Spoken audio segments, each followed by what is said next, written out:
This is episode 77 of Zen and the Art of Real Estate Investing with my guest, Ben Julius. Ben is the founder and CEO of Lionheart Development, which started as A-Game Investments.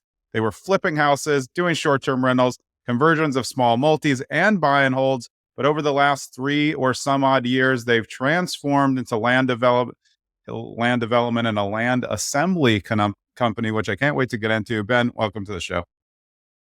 Hi, Jonathan. Thanks for having me. Really excited to be here. Yeah, I'm excited to go through the voyage of all the things that you've been through. So did it take you a long time to figure out what your ideal asset was, or did you just get, kind of interested in all of them and then see which is going to be your favorite? Sorry, there just kind of had a little bit of a lag there. Just lost what you said there for a second, Jonathan. Sorry. Yeah, you gotta love technology.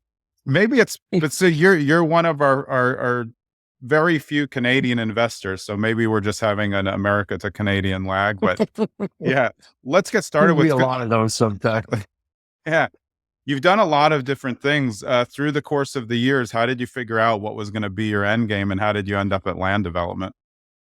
That's a great question. So we ended up with land development very organically. So we'll get into, kind of how that journey happened.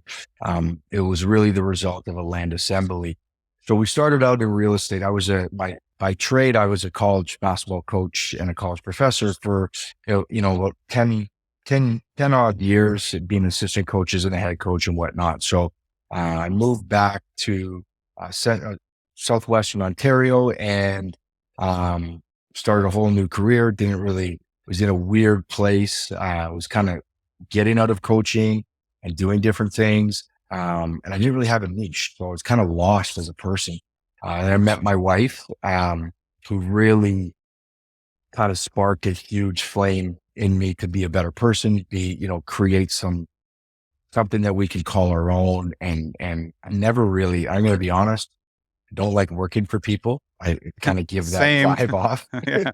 So I think that's kind of synonymous with real estate investors. Like, they start out because they're just not happy with something in their daily lives and they wanted something different. And that was kind of the path that I took. And I've never been great at working for people. So I have my own opinions, and I sometimes when I was a young lad, I liked to voice them, and got me into some trouble. Yeah, you mentioned something important. It's the lack of emotional attachment. And I think people kind of get tied up on that. I generally don't have very many emotions, but for my kids and like a random TV show, but like real estate, I was taught by my dad. So I was always kind of detached from it and looked at it as an asset, even though I love the houses that I lived in. I can move at any time. I will sell my house if the deal's right and get a new house. Is that something that you learned along the way? Because I like the first one's exciting, but then when you trade it, you're like, oh, interesting. Like, this is good, or you're getting a lot. I think that's a real important point, though, for new investors and for seasoned investors to, break the attachment, or else you're going to make bad decisions. Absolutely. Like, you always have to live by the principle that everything's always for sale. And, it was funny. My wife and I last night, we have a short-term rental that isn't doing as well as we thought it was going to do. So we're looking to move it and, we don't even, we don't even care about turning our profit. We just want to get our capital back. Yeah. And put that into something that's working in a better way. So when I was coaching, I always had this sentence and this philosophy that addition by subtraction, right? So sometimes you got to get rid of some things that may look great to you, but in the long run, it will really help your business or help your life move forward. So we are no stranger to that. And that's something that we look to do. We just, we're in a negotiation on sale of one of our developments, pre-approvals, giving our investors back 40% of their money in 2 years. So 40% on their money in 2 years. So that's a great return for them in an uneasy market. So we're really happy about that. And I think that that's kind of the route that we go, is that with development, you have to have exit strategies at multiple points. You don't have to take them, but you gotta see the off ramp and you gotta say, okay, are we going in or are we going forward? Right. So I think that's important to have those and have those connections that are available to you if you do want to get out of one property and move forward. So describe why this like land assembly and land development is it a better scale for your money, or is it something that you also just enjoy more? So that's a great question because right now, land develop in Ontario, in my real estate network and group, land development's all the craze because the margins are sexy. They're good. They look good. It's never really the case at the end of the day. Like you always have to have a major contingency in this game, um, in order to make sure that you don't lose your shirt. Because, when I got into this, I had an old guy tell me that land development is the best way to, make a lot of money, but it's also the fastest way to lose it.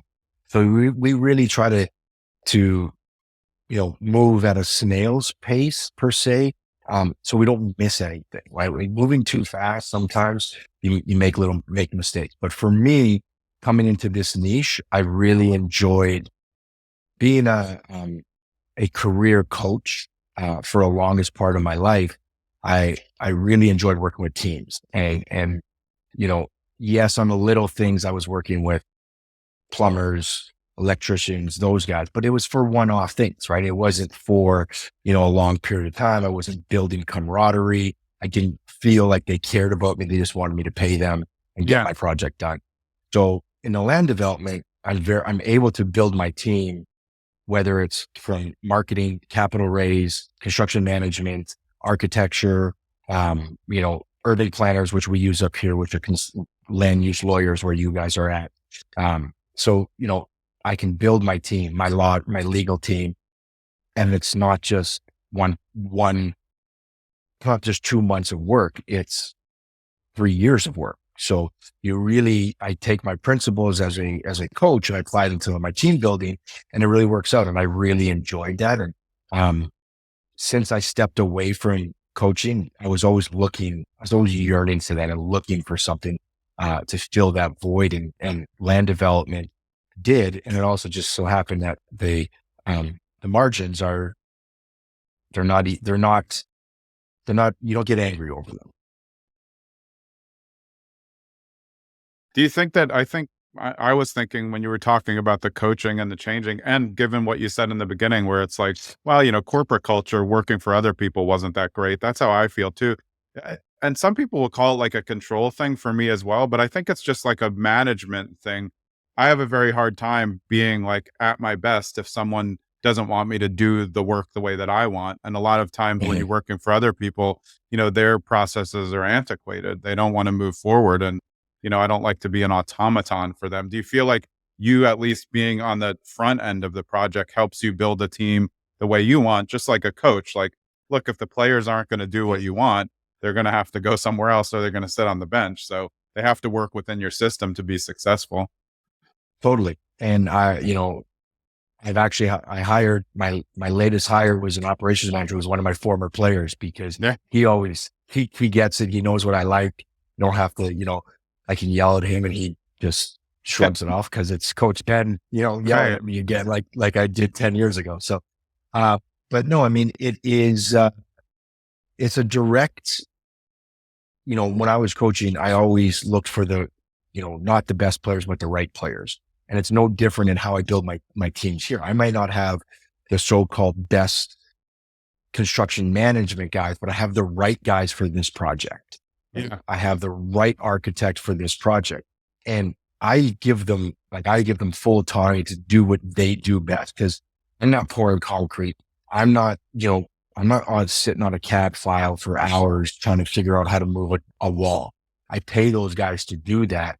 But for me, it's building the relationship that was, you talk about, your podcast is the Zen and the art of real estate. That's the Zen for me, is building those relationships. It gives me so much gratification and so much, I get excited to get up in the morning and get to my day, to get to my meetings, to get to what I need to do with these guys. And it's really, not only is it extrinsically valuable, it's intrinsically valuable at the same time. So yeah, that's kind of why I gravitated towards this. And it's why I think that this company is going to be quite successful in the next couple of decades.